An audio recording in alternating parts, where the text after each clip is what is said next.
صفارات الإنذار تدوي، هدير الطائرات وضجيج الصواريخ والمدافع وأزيز الرصاص في بقاع مختلفة على امتداد ترام أطراف الكوكب. رابط أصيل يجمع بين كل هذه الصراعات التي استفاقت مرة واحدة، وأفردت لها ستاب نيوز العديد من الإنتاجات المرئية، ويمكنك مشاهدتها والتنبه لوقت إصدارها بمجرد الاشتراك وتفعيل زر الجرس. أما الرابط الوحيد بين كل هذه الصراعات أصابع الولايات المتحدة التي تفجر الأرض تحت روسيا والصين في كل مكان، سواء بمناطق نفوذ الدب الروسي والتنين الصيني أو في أراضي حلفائهما. ففي أوكرانيا ظل الناتو بقيادة واشنطن يصرخ على حدود روسيا حتى تورطت موسكو بأكبر الحروب منذ الحرب العالمية الثانية. 7 أشهر وأحفاد الجيش الأحمر يستنزفون كل قوى بلادهم على الجبهات، فلا انتصار يأتي ولا هزيمة تلوح بالأفق، مع استمرار أمريكا وكل أوروبا توريد الأسلحة لكييف. وفي كوسوفو لم يكد يغادرها وزير الخارجية الأمريكي أنتوني بلينكون حتى اشتعل الصراع بين صربيا أرض نفوذ روسيا وكوسوفو حليفة الناتو وواشنطن، عندما قررت سلطات كوسوفو على حين غرة إلزام صربي الشمال بالحصول على بطاقة هوية من إصدار البلد، واستبدال لوحات السيارات القادمة من صربيا المجاورة إلى لوحات من إصدار كوسوفو. ما قابله صرب ما زالوا يعيشون في شمال كوسوفو غير المعترف بها دوليا بقطع الطرقات والتظاهر، فكانت ردة فعل قوات كوسوفو مهاجمة الأقلية الصربية. حينها انتفضت صربيا وأغلقت ممرات حدودية وأعدت العدة لضرب كوسوفو، ما يذكر بصراع دام خلف 13,000 قتيل معظمهم من ألبان كوسوفو، انتهى بإعلان انفصال كوسوفو دون اعتراف دولي خاصة من صربيا أو روسيا. واليوم يبدو أن أمريكا في طريقها لدفع كوسوفو نحو عزل الصرب في المنطقة الشمالية عن بقية صربيا، ما ينذر بحرب أخرى جديدة في أوروبا تتورط بها روسيا بمنطقة نفوذها. وفي تايوان يبدو أن الولايات المتحدة لم تتأخر كثيرا قبل أن تشعل النار تحت الصين الحليف الأكبر لروسيا، عندما زارت رئيسة مجلس النواب نانسي بيلوسي تايوان رغم تحذيرات الصين ووعيدها من أن الزيارة ستؤجج الأوضاع مع تايوان التي تعتبرها الصين جزءا متمردا منها. لكن واشنطن ذهبت بخطتها حتى النهاية، ما أجبر الصين على تنفيذ تدريبات ومناورات حول تايوان بمحاكاة لسيناريو هجوم عليها، ليقفز للذاكرة السيناريو الروسي حيال أوكرانيا حين بدأت بتدريبات قالت واشنطن أنها مقدمة لعملية عسكرية ضد كييف. ولأن أمريكا لن تتوقف قبل توريط الصين ومعها روسيا بحرب جديدة، تستمر الولايات المتحدة وحلفاؤها بإجراء تدريبات عسكرية على الحدود أو في مناطق أخرى من آسيا لاستفزاز الصين وروسيا، آخرها انطلاق مناورات درع جارودا العسكرية في أندونيسيا، وشارك فيها أكثر من 5,000 جندي من أندونيسيا والولايات المتحدة، إضافة إلى سنغافورة واليابان وأستراليا لأول مرة، بالتزامن مع مناورات تايوانية دفاعية تفترض غزوا صينيا قريبا، ما قد يثير صداما عسكريا صينيا أمريكيا مباشرا لن تقف روسيا تتفرج عليه بأي حال من الأحوال. أما في الشرق الأوسط لا يبدو الحال مختلفا كثيرا، إذ لم تتوقف إسرائيل وأمريكا عن التلويح بضرب إيران لاستيائهما من مفاوضات حل قضية البرنامج النووي الإيراني وفق سيناريوهات وخطط آخرها الخطة باء القائمة على تدمير المفاعلات النووية الإيرانية وشل قدرات ميليشيات إيران بالمنطقة عبر ضربها بشكل متزامن، سواء ميليشيا حزب الله في لبنان أو حماس والجهاد الإسلامي في غزة. وحال نشبت مثل هذه الحرب في الخليج، فمن المرجح أن تطال كذلك الدول العربية المجاورة مع تدخل مباشر من روسيا حليفة إيران.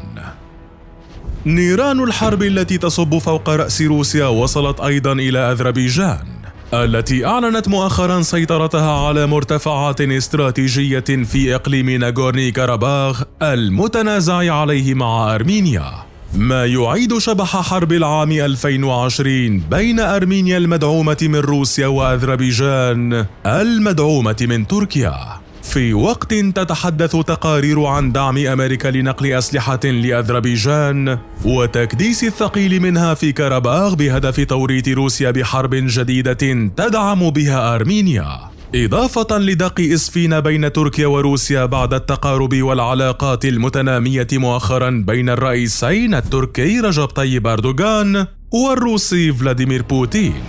وفي النهاية، إذا عرف السبب بطل العجب، فما الذي تريده أمريكا من إشعال الأرض حروبا تحت روسيا وحلفائها أو حتى تحت دول أوروبا المتحالفة مع أمريكا؟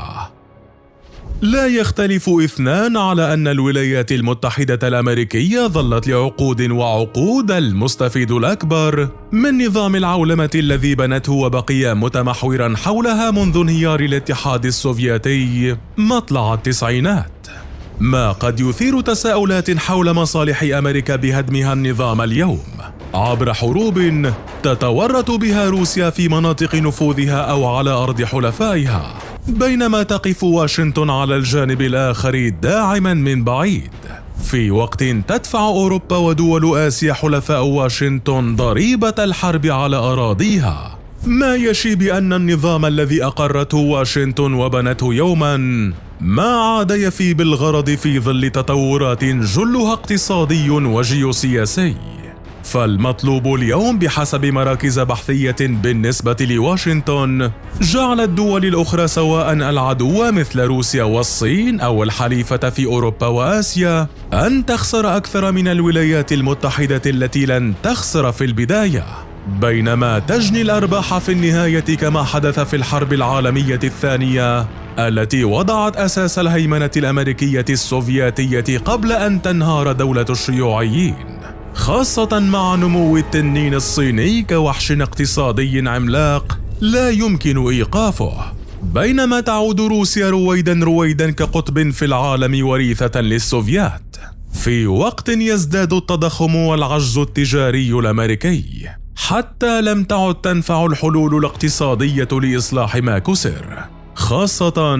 فك ربط الدولار بالذهب وطباعة الدولارات الورقية من دون احتياطي موازن من الذهب لشراء السلع والمواد الخام من الدول الأخرى حول العالم. وكان كلما نما هرم الدين الأمريكي بوصوله إلى 30.6 تريليون دولار ظهر الحل الموازي بزيادة طباعة النقود الورقية غير المغطاة، وإن كان هذا الحل أخر من الانهيار الاقتصادي لكنه لم يصلح الخلل بل زاده من حيث تسريع التضخم العالمي وارتفاع الأسعار حتى قبل حرب روسيا وأوكرانيا. وفي ظل هذه الظروف كان لا بد من بناء نظام جديد يعطي أمريكا فرصة للنجاة بتدمير كل مراكز القوة البديلة والاقتصادات الكبيرة، خاصة الأعداء في روسيا أولا والصين ثانيا، أو حتى لو طال الأمر الحلفاء الأوروبيين الذين تورطوا بحرب تمزق قارتهم. العجوز تحاول والتنين بمأزق. رغم انقياد دول الاتحاد الأوروبي خلف أمريكا وانغماسهم في وحول حرب روسيا وأوكرانيا، إلا أن القادة الأوروبيين بدأوا بإظهار بعض ما تعلموه من الدرس عندما اتخذوا موقفا هادئا تجاه زيارة بيلوسي المثيرة للجدل إلى تايوان، إذ إن أوروبا التي لطالما انضمت لواشنطن بالتعهد في منع أي هجوم صيني على تايوان خرج ساستها على الفور ليدعو إلى التهدئة وتأكيد أن أوروبا لا تدعم استقلال تايوان وتعترف ببكين كمقر للسلطة الصينية، مع التشديد على حفاظ الاتحاد الأوروبي على التجارة المفتوحة مع الصين وسوقها الضخم رغم غضبهم من الشراكة بلا حدود التي أعلنتها الصين وروسيا قبل وقت قصير من حرب روسيا وأوكرانيا في فبراير الماضي،